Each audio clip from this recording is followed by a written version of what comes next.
Speaking, this is Selvaraj from Studyville Data AIA Life Insurance Advisor Business Related பண்ணிருக்கேன். இது வந்து ஒரு educational awareness video. இன்னைக்கு வந்து ஜஸ்ட் ஒரு நாலேஜ் ஷேரிங்க.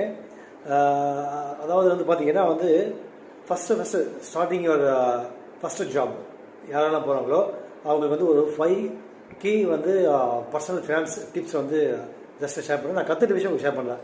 அது பிடிச்சிருந்தா நீங்கள் எடுத்துக்கலாம்.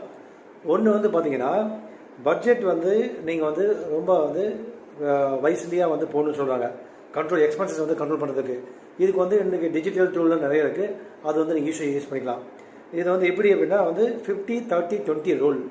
அதாவது என்ன சொல்கிறாங்கன்னா 50% வந்து உங்கள் ஏர்னிங்ஸ் 30,000 அப்படின்னா அதில் ஷுட் கோ டு எசென்சியல்ஸ் வந்து ரெண்ட்டு.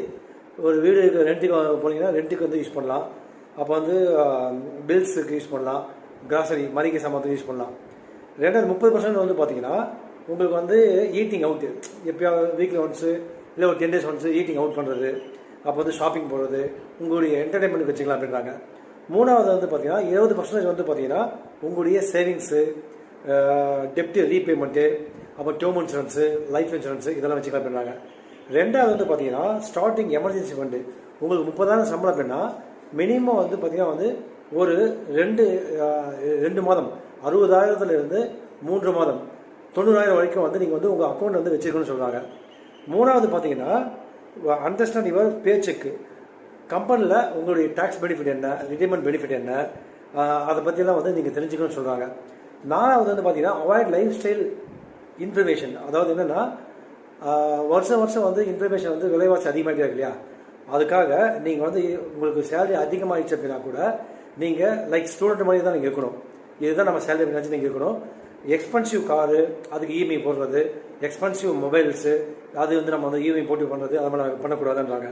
அப்போ வந்து ஹை அண்ட் ரெஸ்டாரண்ட் அதுக்கெல்லாம் நீங்கள் போகக்கூடாது அப்படின்றாங்க. ஸோ ஃபோக்கஸ் வந்து பார்த்தீங்கன்னா உங்களுக்கு வந்து wealth buildings and financial discipline இருக்கா, லைக் வந்து ஒரு term insurance plus market linked ரெண்டு சேர்ந்து நீங்கள் பண்ணுற மாதிரி வந்து டிசிப்ளினாக அது பண்ணணும்னு சொல்கிறாங்க. அஞ்சாவது வந்து இன்றைக்கி அதை ஆக்சுவலாக சொல்லக்கூடாது. ஸோ கிரெடிட் கார்டு வந்து சேஃபாக ஒன்று வச்சுக்கலான்றாங்க. யூஸ் பண்ணிட்டு வந்த சேலரியில் அப்படியே வந்து நீங்கள் வந்து அதை இன்ட்ரெஸ்ட் இல்லாமல் கட்டிடணும் அப்படின்றாங்க. ஏன்னா இன்ட்ரெஸ்ட்டு தவிர்க்க முடியாது அப்படின்னு சொல்கிறாங்க. பட் முடிஞ்ச வரைக்கும் நீங்கள் அதை வாங்காமல் இருக்கிறது நல்லது. பட் செக்யூர்டாக இருக்கக்கூடிய கார்டு வாங்கி யூஸ் பண்ணிட்டு அப்பப்போ க்ளோஸ் பண்ணிக்கோங்க. இதுதான் வந்து நான் வந்து சொல்ல வந்தது. ப்ளஸ் இது இல்லாமல் உங்களுக்கு வந்து நான் வந்து ஒரு அடிஷனலாக பார்ட் டைம் வந்து ஒரு ஆப்பர்ச்சுனிட்டி கொடுக்குறேன். Tata AA financial consultant join பண்ணுறதுக்கு ஒரு வாய்ப்பு இருக்குது. இன்ட்ரெஸ்ட் இருந்தால் எனக்கு கான்டெக்ட் பண்ணுங்கள்.